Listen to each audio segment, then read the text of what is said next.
dejar que hablen estas personas. Os los voy a presentar. Aquí a mi derecha pues es José Luis Ordóñez, es un periodista, experto en medio ambiente, una persona muy preocupada por la sostenibilidad, las energías renovables y la sostenibilidad. Lo voy a decir, también es portavoz de la asociación, de la plataforma recién creada en defensa del tren social, y también de una plataforma que ya me ha explicado el por qué se llama así, porque llama mucho la atención, que se llama No Más Mierda. Después tenemos aquí el placer también de tener a José Luis Canedo, que yo tenía Luis solo, que tenía ganas de conocerle. Es presidente de la asociación Hierro Aire Limpio, donde también tienen un problema con una planta. No es el mismo tipo de planta como nos ha explicado, pero sí que se une a los otros 3 proyectos que hay para la provincia de León y que hace que esto ya empiece a ser preocupante a nivel provincial. Y después tenemos a Ricardo de Dios de Funciona, que es la plataforma que se ha creado aquí en el municipio. Están en contra de la ubicación de la planta, porque piensan que está muy cerca de edificios, muy cerca de los hogares de mucha gente, y siempre lo han recalcado, están sobre todo en contra de la ubicación de la planta. Entonces yo creo que deberíamos empezar, como queráis vosotros, por lo más general, que nos hable un poco José Luis Ordóñez, después Canedo a nivel un poco más provincial, y después lo llevamos a nivel local. Les he pedido a ellos que no se extienda mucho. Yo pienso que 15 minutos, 20, ya veremos. Porque también queremos que hagáis todas las preguntas que tengáis, que si podemos os las respondemos. Es un tema del que todavía hay muchas incógnitas, igual alguna no la tenemos, pero la buscamos, ¿de acuerdo? Entonces también a los que después hagáis las preguntas o querráis exponer vuestra idea o vuestra posición, pues también la misma brevedad pues, que pedimos a los que las van a exponer, ¿de acuerdo? Pues por mi parte es todo. Le doy la palabra a José Luis. Buenas noches, muchas gracias a todas las personas que habéis acudido a este acto, y voy a entrar sobre todo con aquellos criterios básicos que creo que hay que tomar en consideración. Para mí hay 3 claves muy importantes. Una, el cambio climático. Hay que luchar contra el cambio climático. El cambio climático lo estamos viviendo. Junto a él hay que tomar en consideración las energías renovables. Otra clave, la llamada Sociedad Pública de Infraestructuras y Medio Ambiente de Castilla y León, lo que ella acaba de llamar SOMACIL. Es una empresa pública dependiente de la Consejería de Fomento y Medio Ambiente, pero esta empresa está acusada de presunta malversación de fondos públicos por adjudicar proyectos a negocios de familiares de altos cargos de la Junta de Castilla y León, con escándalos como el de la pasarela de Benavente o el edificio de la Perla Negra en Valladolid. Una joya, parece. Y por otro lado, la Junta de Castilla y León es muy poco fiable en temas de energías renovables.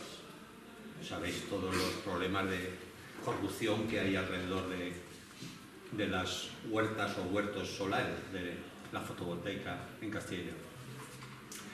Por otro lado, desde la sociedad, y con una cierta acogida en el ámbito de la Unión Europea, digo cierta porque no es al 100%, pero desde la sociedad se plantea lograr un nuevo modelo energético para España, que en el año 2050, prácticamente ahí al lado ya, lográsemos eliminar el carbón, el petróleo, el gas natural y el uranio, y que el 23% de la energía, de la electricidad, en este caso, que consumiésemos, se produjera en la eólica, en los llamados molinos del viento, por la solar térmica, que sería la solar dedicada a calentar agua, por la biomasa, en un 21%, tanto como la solar térmica, la eólica sería un 23%, la fotovoltaica, que hace energía directamente con la luz del sol, en un 17%, el biogás, que sería también una biomasa, pero en forma de gas un 8%, la hidráulica un 6% y la termosolar, que sería la solar dedicada a hacer electricidad, pero no como la fotovoltaica, sino concentrando con espejos, concentrando la energía del sol a base de espejos. La cuota de la biomasa en realidad tendría un peso importante, pero como veis no es la panacea, es el 21%. Pero eso sí, tiene una posibilidad enorme para temas de calefacción en cuanto a sustituir al carbón, al gasóleo, al gas licuado de petróleo o al gas natural. O sea que en esa faceta tiene una posibilidad de uso. Un tema que no se nos debe olvidar es que hay que trabajar muy mucho en el ahorro energético. Por lo tanto, en los edificios, y sobre todo en los públicos, pero también en los privados, a medio plazo hay que disminuir la cantidad de calefacción que necesita. Esto sería contrario a una gran planta para tener mucha calefacción, porque lo que convendría es, al tiempo que haya que usar las energías renovables, reducir la necesidad de energía en los edificios. La biomasa utilizada, como por ejemplo en el proyecto principal del Bierzo, tiene un rendimiento muy bajo. O sea, la viabilidad desde un punto de vista de su rendimiento es muy débil. Sin embargo, para el caso de Navatejera, el rendimiento podría ser favorable. Otra cosa es cómo, por quién, cuándo, dónde, esos son otros aspectos. Pero desde un punto de vista de usar biomasa para calentar agua, para calefacción y agua de ducha o agua sanitaria, agua de limpieza, podría tener sentido. Otro de los detalles es que para que una central de este tipo funcione bien desde un punto de vista energético, es que tiene que tener las fuentes de la materia prima en la proximidad. No puedes darse el caso, que sin embargo se ha dado en realidad, de que se llevaba biomasa forestal desde Cataluña hasta Italia. Eso no tiene capacidad de ser en su conjunto una instalación de carácter sostenible, porque solo el transporte, la energía de consumo de transporte desde Cataluña hasta Italia, aunque fuese en Turín, en la parte más próxima a Cataluña de Italia, es enorme con respecto a lo que la biomasa puede aportar de energía. Es cierto que haciendo bien el trabajo de usar la biomasa para calefacción, puede lograrse que el balance desde el punto de vista de gases de efecto invernadero sea cero. Puede lograrse, pero no está garantizado de entrada. Hace falta que alguien garantice que eso es así. Debilidades que le veo yo al proyecto a ese proyecto inexistente, a la propuesta de proyecto que os hacen. ¿Qué bosques van a ser la fuente de extracción de la biomasa? Como no tenemos el proyecto, no sabemos qué bosques van a ser. Pero sí sabemos que el programa de movilización de recursos forestales de Castilla y León 2013-2020 tiene errores garrafales, como por ejemplo no considerar el matorral como bosque. Pues si tiene errores de ese nivel, pues fiarse de ese programa de movilización de recursos forestales, que sería lo que habría que movilizar para poder quemar biomasa forestal en la planta de Navatejera. Claro que también existe otra cosa que no son los bosques, que son árboles, que es la silvicultura en plantaciones, que podrían ser o de chopos, o podrían ser la salvajada que se hizo para el papel en Galicia, hacerlo de eucaliptus. Digo salvajada porque ya veis los incendios que se producen, pero además es que consume el suelo. Es un árbol que consume muchísimo el suelo y lo hace inútil en muy poco tiempo, lo hace inerte prácticamente en muy poco tiempo. Por lo tanto, si están pensando en ese tipo de plantaciones o incluso en cultivos energéticos, que le llaman, de plantas que se queman para que produzcan energía, eso está ya demostrado que no es sostenible tampoco. Así es que la dificultad de la fuente de biomasa que se va a quemar en Navatejera la tienen que explicar. Pero precisamente transparencia es lo que no tiene este proyecto. Lo poco que se ha ido sabiendo ha sido lo que ha ido trascendiendo a través de los medios de comunicación. Y a los medios de comunicación les han empezado a contar algunas cosas porque de pronto habían dicho que ya habían solicitado subvenciones a la Comisión Europea, o sea, a la Unión Europea. ¿Y con qué documentación han llevado allí para hacer esas solicitudes? Pues aquí no se lo conoce. Por lo tanto, ahí hay un problema grave. Luego también hay un problema de incoherencia en la Junta de Castilla y León, porque al mismo tiempo que está intentando fomentar este tipo de proyectos energéticos, sin embargo está abandonando la inversión en gestión sostenible de los bosques y en prevención de los incendios forestales. Así es que esa incoherencia está ahí.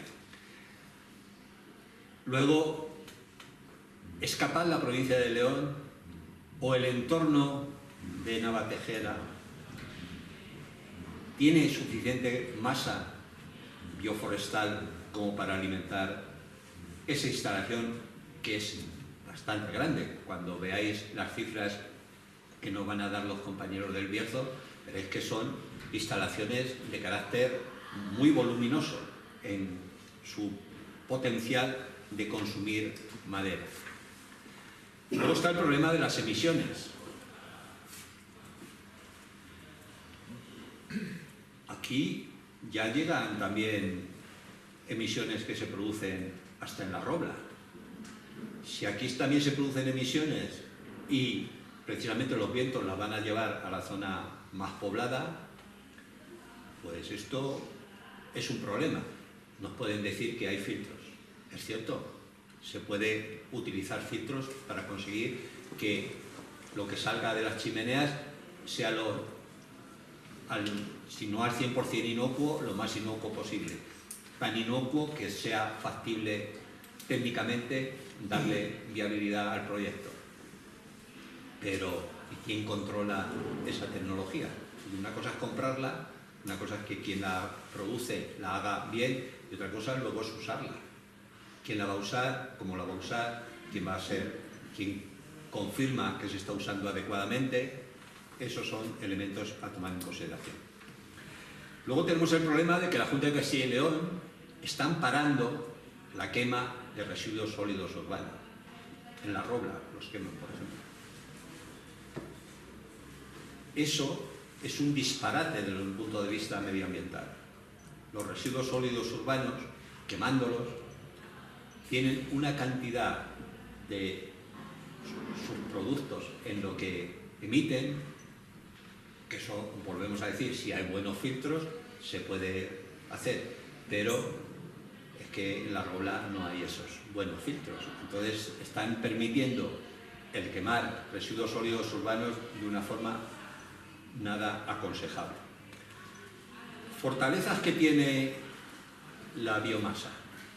Eso, el uso de los filtros que pueden permitir evitar que salgan monóxido de carbono a la atmósfera, dióxido de azufre, óxidos de nitrógeno, incluso partículas en suspensión que sabéis que son terriblemente cancerígenas, e incluso otros tóxicos muy peligrosos como el benzopireno, pero como os decía, sí, filtros hay, se sabe qué filtros hay que usar, pero una vez instalados, ¿quién nos garantiza que se usan adecuadamente?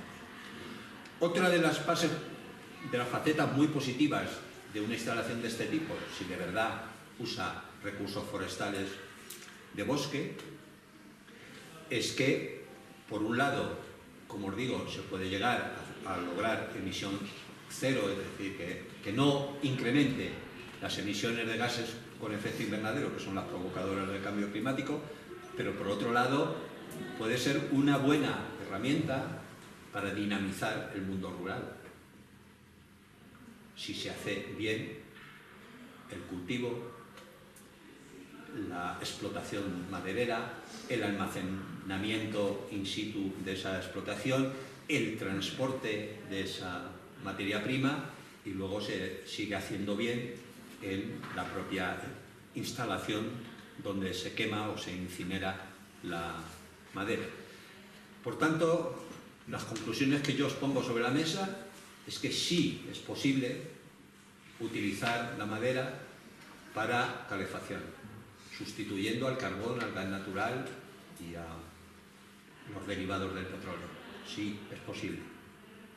Pero mientras que una gran instalación puede ser, o un intento de hacer de una gran instalación que produzca electricidad, puede ser poner el carro delante de los bueyes, no soluciona nada.